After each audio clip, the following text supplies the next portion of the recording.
بسم الله الرحمن الرحیم. دوستانو، په ورډ پروګرام کې یو مهم ټریک درته نن ښیم.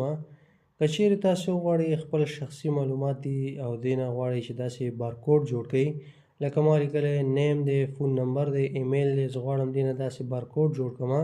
مثال تاسې یو څه لیکل کړي دي، غواړئ چې خپل دغه شخصي معلومات چې دی هغه د بارکوډ په شکل هغې سره اچوئ، نو د دې طریقه به زه تاسې ته نن ښیم چې دا په کومه طریقه باندې جوړیږي. تاسې به راشئ دلته خپل معلومات به ولیکئ. لکه اوس ګورئ دلته ما چې دی معلومات لیکلي دي، دغه معلومات چې دی ومو لیکل. تاسې به راشئ د دې سر کې به ولیکئ، څه به ولیکئ؟ ولیکئ چې ډسپلی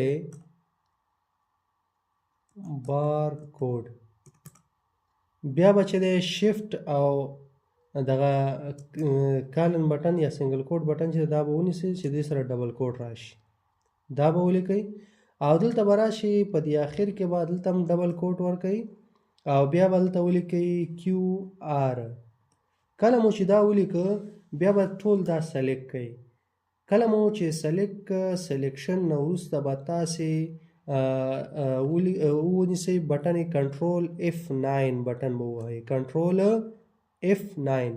کله مو چې دا بټن ووهله بیا به راشئ الټ F9 بټن به تاسې ووهئ، الټ F9. ګورئ موږ سره څه جوړ شو؟ بارکوډ جوړ شو. نو په دې طریقې سره موږ کولی شو چې په اسانۍ سره خپل د شخصي معلوماتو نه بارکوډ جوړ کړو. که چېرته تاسې وغواړئ دا بیرته مطلب شو کوئ، هغه خپل معلومات شو کوئ، بیرته به تاسې راشئ الټ F9 به ووهئ. ګورئ الټ F9 سره بیرته موږ ته هغه معلومات شو کوي.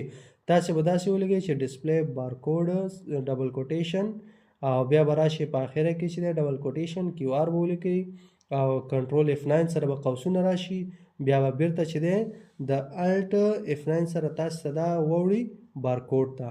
نو په دې طریقې سره تاسې کولی شئ په اسانۍ سره خپل معلومات چې دی هغه واړوئ بارکوډ ته. نو که ویډیو مو خوښه شوې وي ویډیو لایک کړئ، د ملګرو سره شیر کړئ. مننه، خوشحاله اوسئ.